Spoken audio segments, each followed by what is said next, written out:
On today's episode, Cubs president Jed Hoyer speaks. Hear what the head honcho had to say on the North Siders, and then we catch up from the weekend, including some MLB playoffs. That's straight ahead. Are Locked On Cubs, your daily Chicago Cubs podcast, part of the Locked On Podcast Network, your team every day.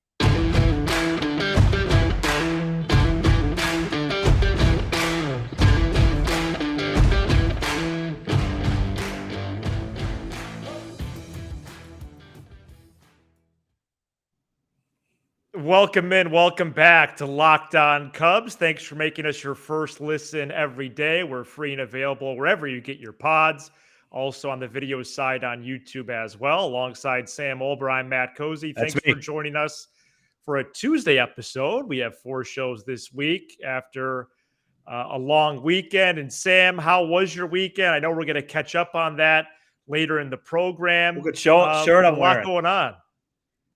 Oh, what is 23 is greater than 23? Yeah, Jordan over LeBron, baby. Wow, where did you get that? Don't mistake it. You know what I mean? Yeah, that's a popular item, I feel like. Yeah. If more people knew about it. I'm doing good. Had a nice weekend with you, nice company. Enjoyed my Sunday. Right. Our first full week into the off season, and I'm ready to talk everything that there is Chicago Cubs baseball. Yeah, certainly no soft landing with the first full week, as Cubs president Jed Hoyer spoke with the media on Monday morning, and he spoke for about 50 minutes, 5-0, with the reporters assembled there at Wrigley Field. There was a lot to take away from this in terms of volume, but was there a lot to take away in substance? I'm curious to hear your thoughts on that. But what were your first impressions just overall as we get the offseason underway? Typical, a typical postseason presser. He learned a lot from Theo. I mean, Theo used to give really good ones, and he says a lot without saying too much. I know you tweeted out a lot of the major quotes. I would say the things that caught my eye or my ears that weren't as typical as he publicly talked about the Horner and Happ contract extensions. I was expecting that for Horner. I wasn't expecting that for Happ. So that was interesting. Earlier this morning, for those listeners yesterday morning, I sent you a thing. I think it was from Daniel Greenberg saying that, the Cubs aren't expected to bring back Contreras, but then he debunked that and said, well, we're at least going to, give him the qualifying offer, see what happens. So that, the fact that he said that publicly, I thought was newsworthy. And then the whole spiel about, hey, we want to do what we can to build a team next year, but we're still building the next great team, i.e. we're going to try and win next year. But if we don't, the big picture is still there, which I didn't think was necessary to stay for the 625th time. Why don't you tell me kind of what you think and what caught your eye or your ear, and we can go from there. But those are the 3 main things for me. Yeah, originally I was pretty excited that he was going to speak. I wasn't aware of that, as of last night. So I woke up to that this morning, was pleasantly surprised by the fact that he was even speaking in general, because I think it is good to be transparent, at least give an update on the way out for the offseason. He has to do that. Has to, because the next time it's probably another 30 days or so. No, but I mean, it's an every year thing. The GM speaks at the end of the year. Right. We just didn't know it was going to be today. I felt that my instinct is to say I felt that it sounded and looked similar than last year. So if you rewind the tape 12 months, how similar was today to that day? And I think there's probably a good amount of crossover there. I was a little bit surprised by the emphasis that he put on the second half of 2022. That was pretty much his entire opening statement was about being impressed and excited about the second half, and then trying to build on it for 2023. Right. Because there was a later question even. Shoot, I wish I knew who it was from. The reporters did a pretty nice job today. They did. And someone said, "Hey, is there any danger in counting on or using the second half of 22 as momentum?" And he said, "Yes, It's a great question. there is danger in that because we don't know what the pieces will be even on March 30th. And we don't know what the level of competition or maybe strength of schedule in the moment was. And certainly a little bit of a weaker division along the way, even though there was a couple big sweeps in September over NL East clubs. But, the fact is that I think what you said, Sam, last week is probably more true than not, in that, the 39 wins in the second half might be a little more fan service than otherwise needs to be. He's And in selling. terms of Jed Hoyer's job as a president of a baseball team, that 39 wins can't be the end all be all, because this team wasn't good for a long time. They weren't good last year, and they've done a lot of moves to improve their club, but there's still more that needs to be done. I mean, all in all, I thought the presser was fine. I'm obviously a sucker for media opportunities like that. And I had the notepad in front of me and was tweeting a lot, but I think there was a lot said, but also there wasn't, because I think some of it was lip service. Well, here's what I think is important to realize. A few things. First of all, the Cubs won 39 games in the second half because they pitched at an unsustainable mark. Let's just say that. ERA ended up under 3 for starting pitching. That isn't. It's wild. That isn't a sustainable form of success with those guys. It just isn't. So, right. And Jed Hoyer knows that. He knows that better than I know it. Trust me. Right. He has to say that stuff. He has to have buzz around the team. Here's just really quick, going off of what you said.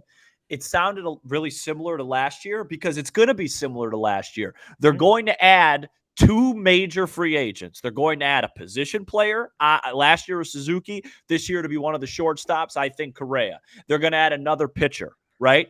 But as we talked about, this team with their talent from opening day until the end of the year, it felt like they were a better team than what they provided until the last, 30, 40 games.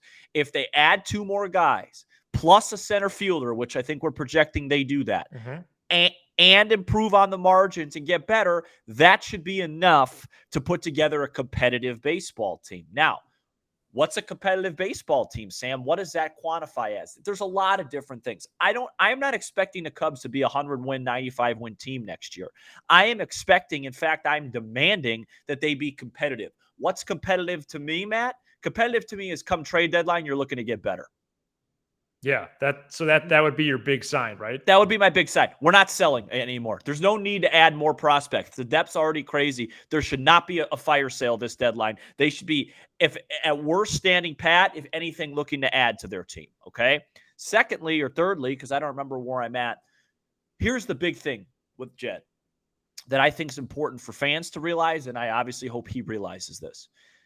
He is trying to build a sustained success winner and not have a 3-4 year run, but a 9-10 year run where every single year the Cubs are competitive. And I agree with that. But what you don't want to do is waste a year, because if you look across baseball right now, the Phillies are a great example of it. Excuse me. San Diego is a great example of it. If I were power ranking this year's postseason teams going into the playoffs, Philly would have been dead last for me.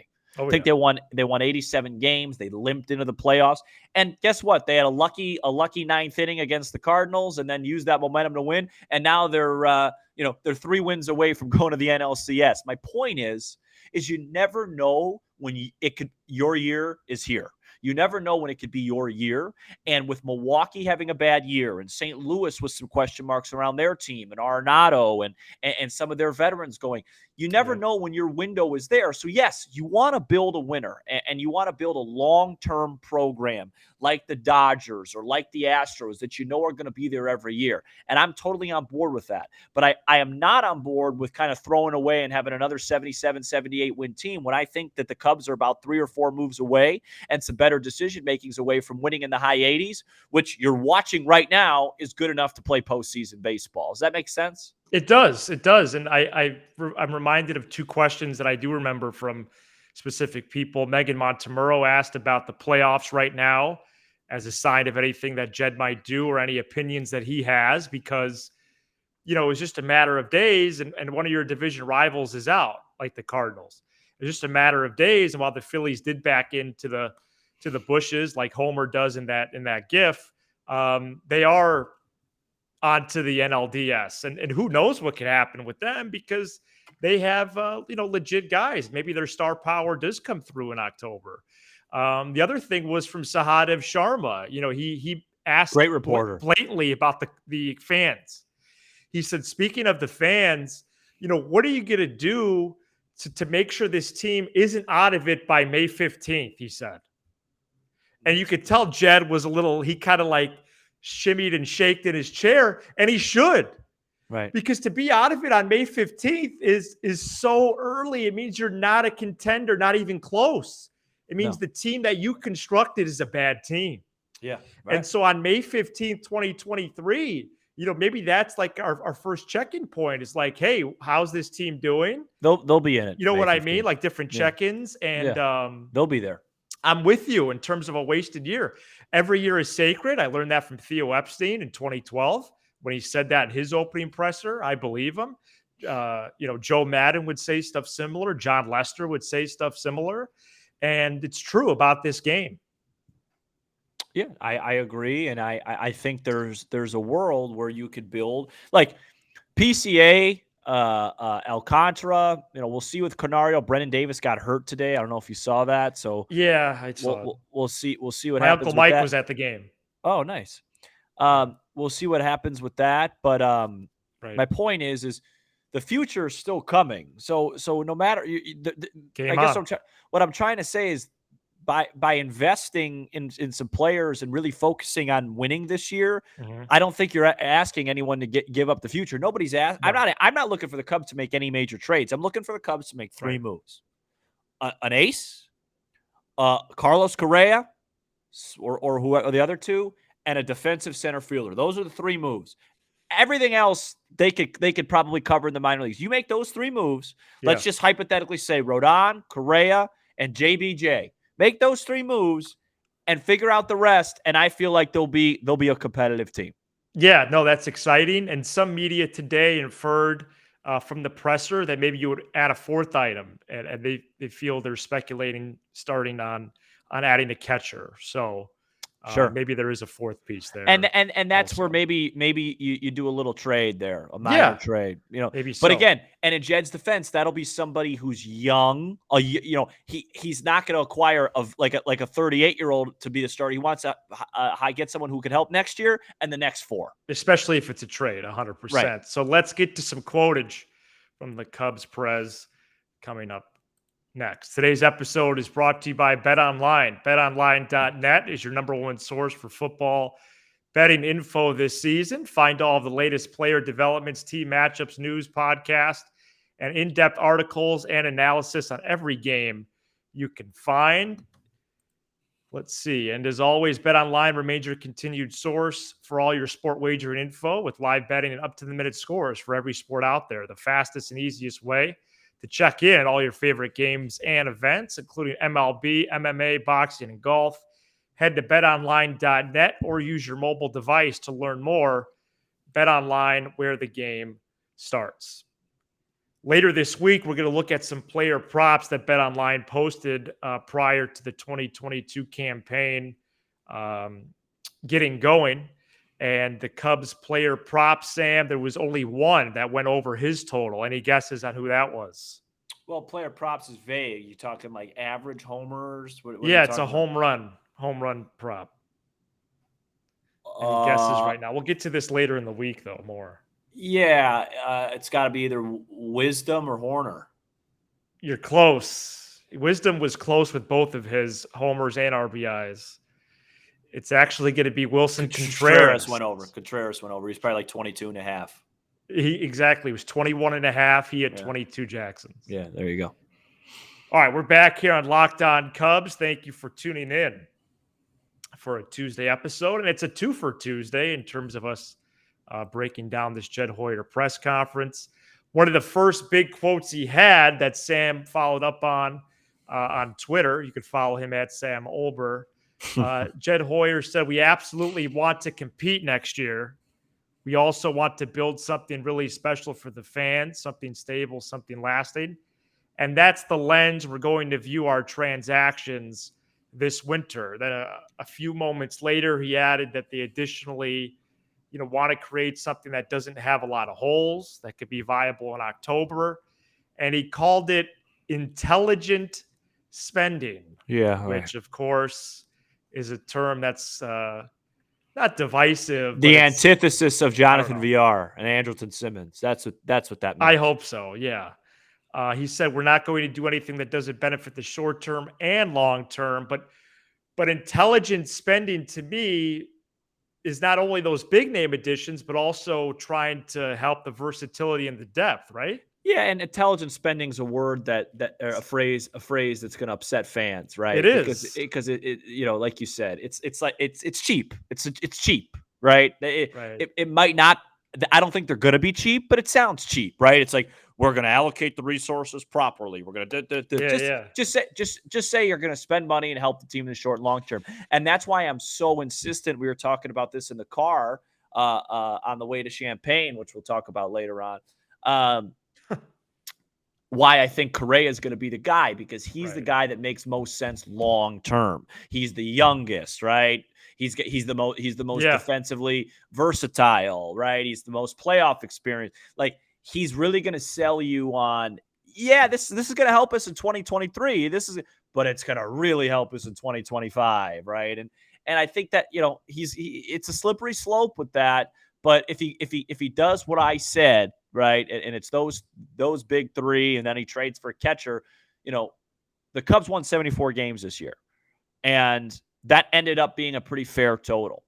And if they have those three pieces, that's going to help him a lot. So, he'll be doing what he said. He's walking a tightrope, right? Trying to keep fans happy now, but build his thing. But my whole point is, Matt, what are we asking him to do to hurt the future of this team? Nobody's begging to trade Ohtani. It would be cool, but we're not begging to throw away what you've built. We just want a better baseball team in 2023, and I think he's going to deliver that. Yeah, and a much better team. Yeah, and I wonder how much attendance influences that. I know they had poor attendance numbers this year. Marquee. They have to be better. There's got to be some type of anything less than 84 wins would be very disappointing. So yeah, that would be a plus 10 improvement, right? Yeah, and it should be. It should be, yeah. Let's see what other quotes I have here. Of course, he commented on Tom Ricketts. Support from ownership on different transactions, as Jed Hoyer liked to use that word today. Eye roll. He says, I have no doubt the resources will be there. They will be. Again, it's more of just this fodder, though. Like, I don't think we should be surprised when they make a move and they do reference, the sustained success, or they don't talk about 2023 as much. You're just getting a little fatigued of the same crap, is what you're saying. A little bit. Yeah. Because he's right. The resources are there. I've heard that before, right? Yeah, and again, I'm being extremely redundant. They're going to have the same offseason as last year, plus a guy or two, like the main guys. So I don't know if that, there's people out there that wants them to go get Judge. No, that's not going to happen. They're going to get who they're supposed to get, and it's going to make them better. And they're trying to build this long-term thing. But I agree with you. I think the way it's presented it's getting a little fatigue for me. And we could put the Contreras stuff to bed pretty much, right? Because Hoyer made it clear that they are going to offer the qualifying offer, and he's going to decline it. He's going to decline it. We're going to all move on from this. I wouldn't put it to bed. I wouldn't put it to bed quite yet, because don't underestimate how other organizations think Contreras isn't good. Wow. I would guess he's gone, but there may be a market where it's like, hey, he's asking for this, or in his head he says, well, 1 year, $18.5 million is better than for me. It's better than 4 years, $40 million. So I'm going to play myself into another contract year. I doubt it. I think he's gone, but I wouldn't put it to bed quite yet. So to kind of recap what happened today, because we're going to. Did anybody ask him? Because I didn't watch the whole thing. I watched a majority. Was there any Hendricks talk? Yes. What happened with that? There was some Hendricks talk. They Jed expect Hoyer, him back. They expect him back. Expect him back, and there was just some some more lingo there as well, from an executive in terms of, hey, I haven't seen Kyle Hendricks since a tsunami hit.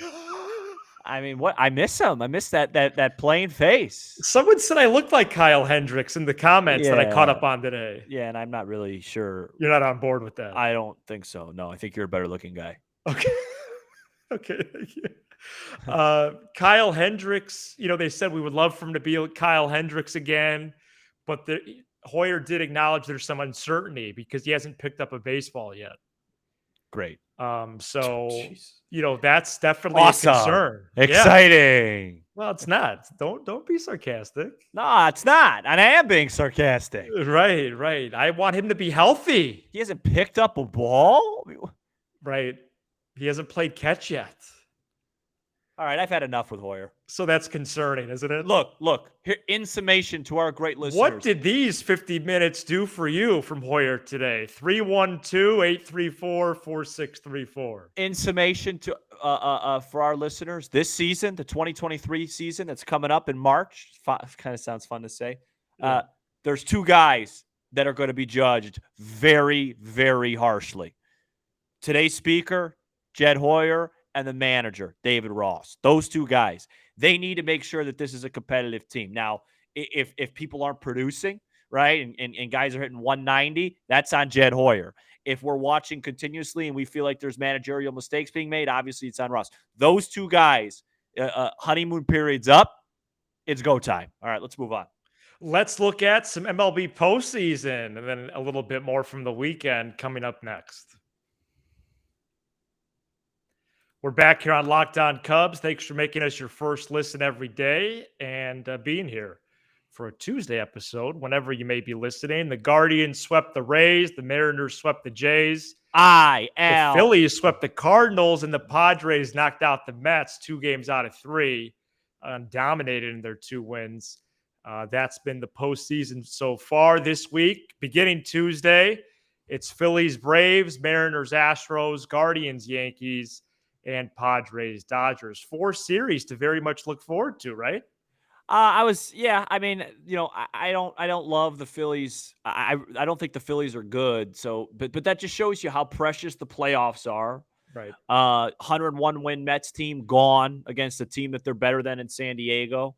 A Cardinals team that won in the mid-90s games gone against a team they're better than in Philadelphia. The playoffs are precious, and it just shows you, to our point earlier, if you get into the dance, anything could happen. And now the Phillies have as good of a chance as anybody, and they were really a less than stellar regular season ball club, and San Diego wasn't much better. So it just shows you, you got to get to the dance. It's like Theo said, get to the dance every year. One of the years you're bound to catch a break or two. So that's my great impression. Let's talk about our trip. Huh? Okay, let's talk about that. Sam and I did go down to Who Champaign. do you like? Is there anybody in the playoffs that you are like really rooting for still? Like that you're saying, hey, this team's on, I want to watch and root for them. Yeah, and the game times help this out, but I'm most intrigued by Guardians, Yankees. Agree.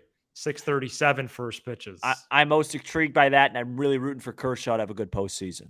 Oh, nice. Yeah, well, you like history and legacy. Yeah, absolutely. So no surprise there. So I won't be rooting. So do you want to talk about the trip?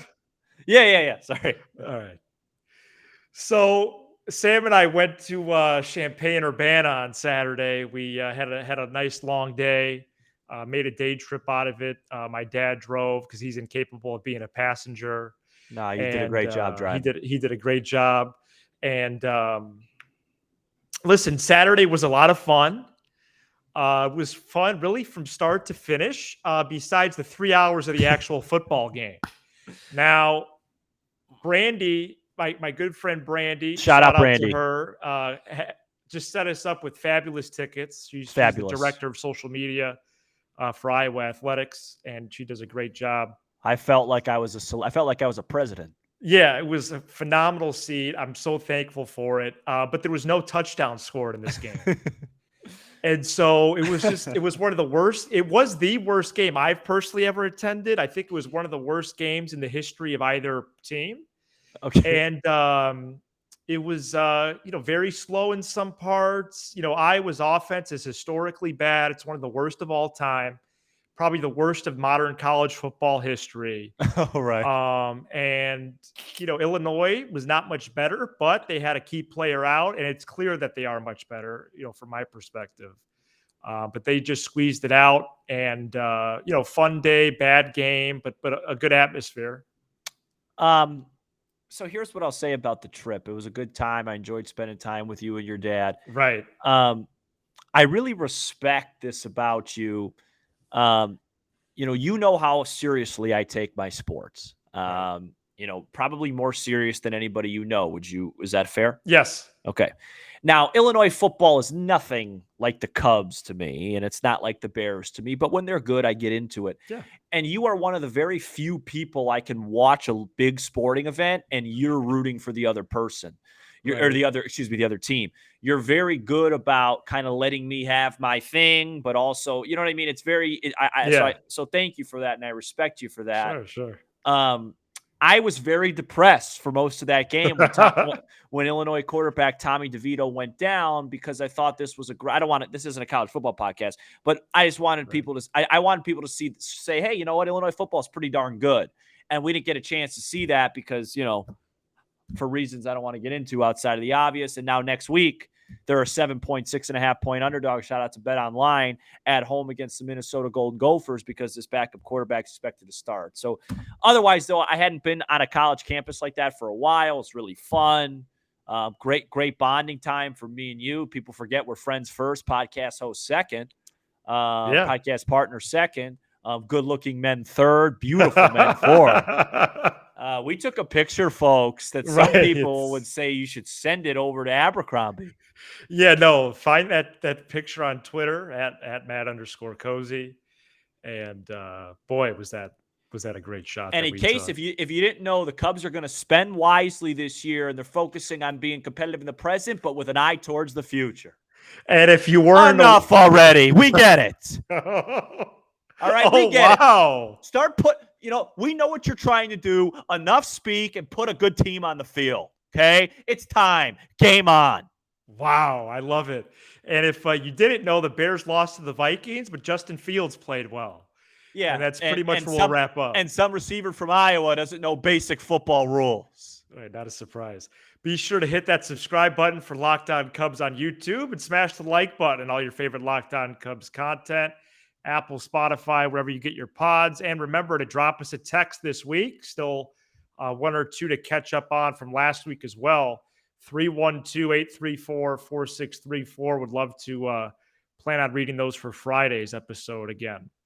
Thanks for making Locked On Cubs your first listen every day. Now make your second, the Locked On MLB podcast, where Paul Francis Sullivan is doing everything to cover this year's postseason. Fun Tuesday episode. He's Sam Olber. I'm Matt Cozy. This is Locked On Cubs.